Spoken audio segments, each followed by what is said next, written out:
Joker 2 movie review. In this movie, we'll be doing a deep dive on Joker 2 and my honest review on it.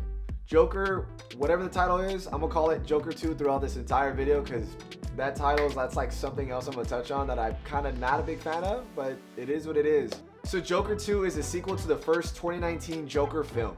At the time, it was the #1 highest grossing rated R film of all time, at least until Deadpool and Wolverine came out. So overall, because of that reason, there's definitely gonna be a lot more audiences going to see this movie, at least knowing whether they want to watch it or not because of how great the first one was. But because of that reason, that it was the #1 rated R film of all time, there's gonna be a massive audience who's gonna be flocking and flying to see this movie to see if it's up to par or if it meets the standards.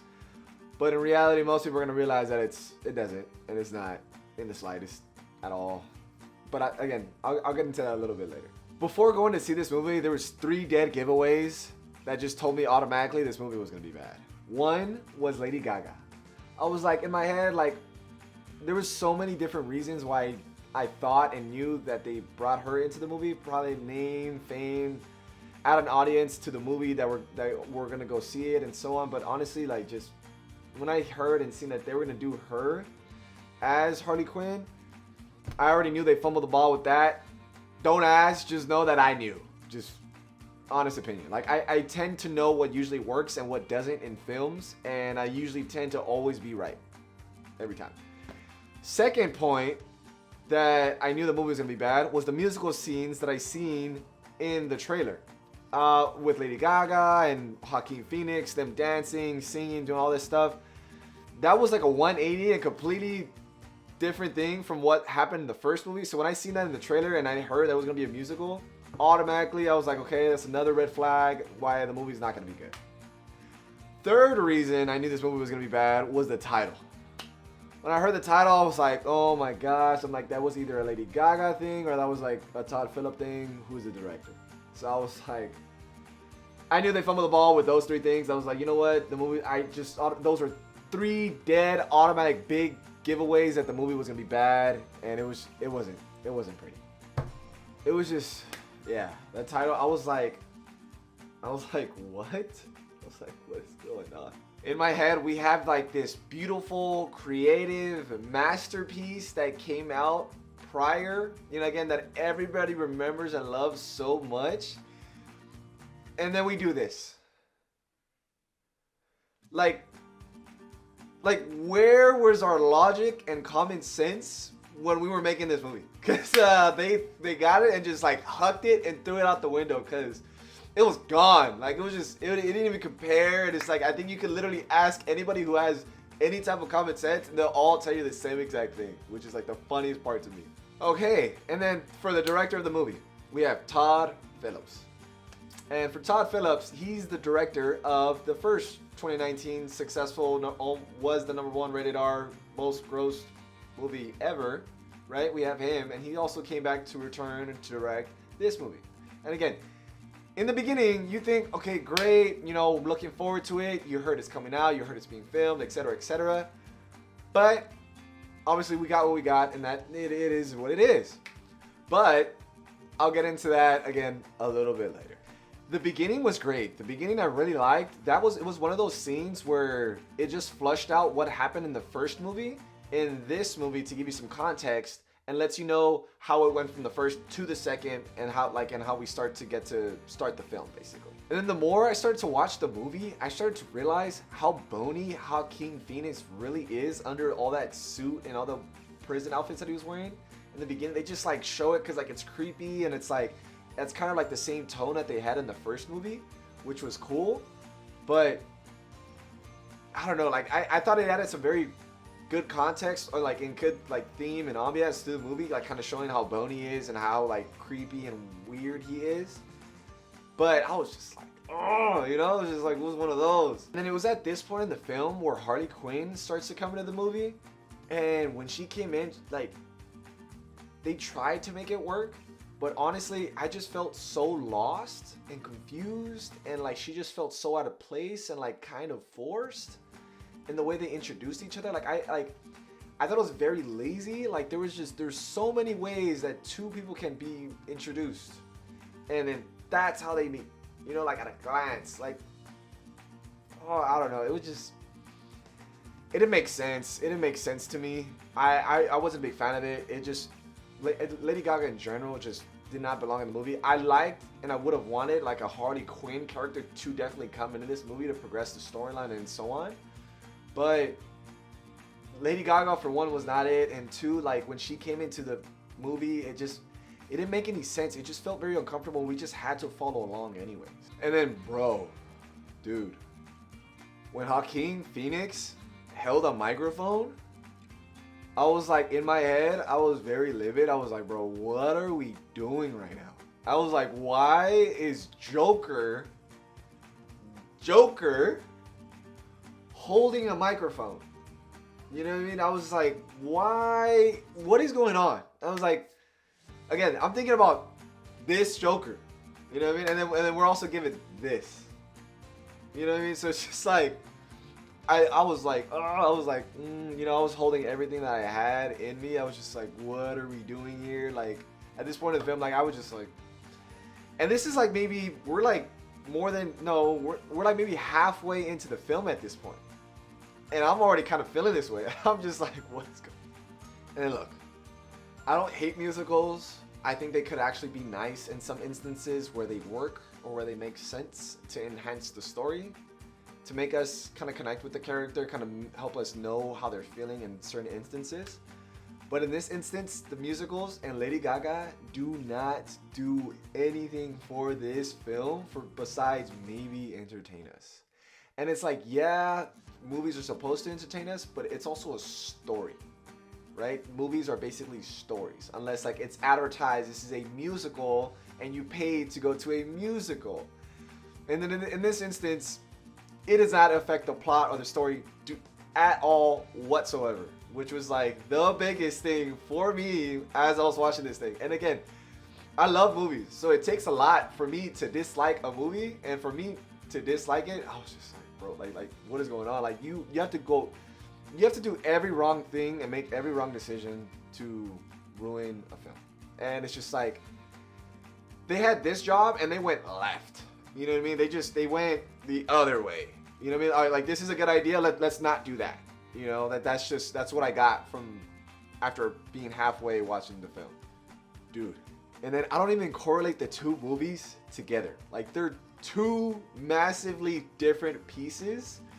They feel like they're in two different universes and do not correlate at all whatsoever. Like the second one, the Lady Gaga 2, Joker 2, seems like the sparkled, fluffier 180, complete 180 version of the first one. Like, I don't even correlate the two. For me, I see them as two completely different films with two completely different storylines with two different completely characters. And then at this point in the movie, the court scene with Puddles, by far the best part of the whole movie. Like, there's not one other scene that comes close. Puddles was amazing on camera, first off. Second, Joker also had he became like a different persona. He had a different accent. He had a nice little suit. He has his full makeup on. It's like, we finally are looking at the Joker that we kind of paid to see. And it's just like, we had to get to the third part of the movie in order to see it. But that's kind of, topic for another time. But it was the best part by far. Like, he had an accent and he had so much charisma and character. And all of a sudden, in my head, I was just like, where was this guy there in the entire movie? Like, wait, like this is what everybody loved in the first one.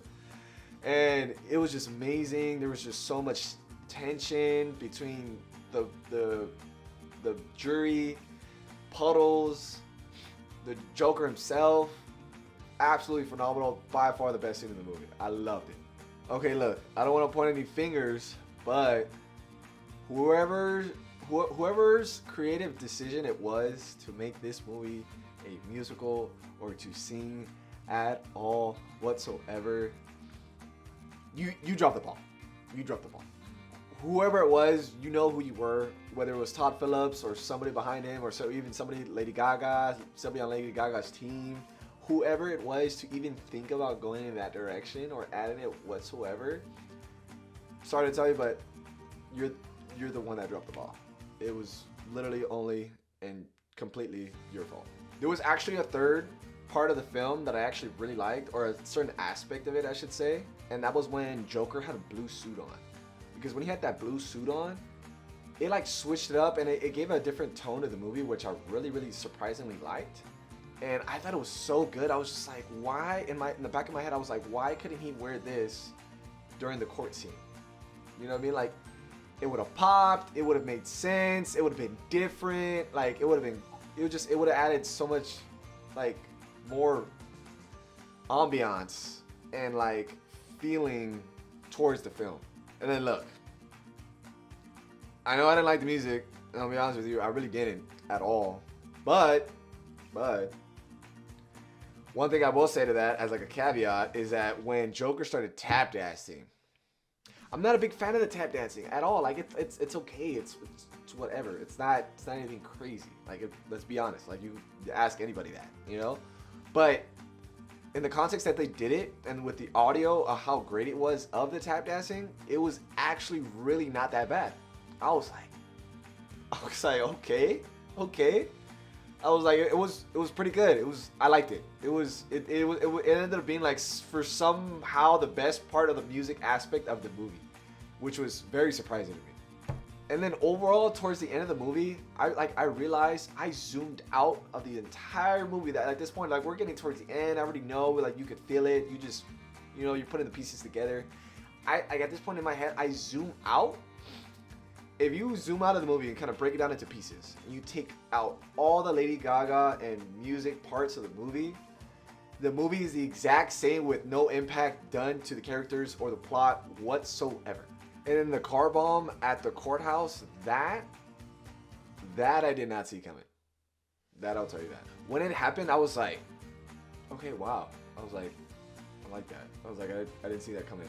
For some reason, like, I feel like I should have, but I didn't. So I was like, okay, cool. I'm like, where is this gonna go? I'm like, this is probably the best part of the movie. Where are you gonna take it? Like, you finally had the ball. You fumbled it the entire first half, but you finally had the ball. Where are you gonna take it? And then they take it, and they just fumbled it again. I was just like, what is going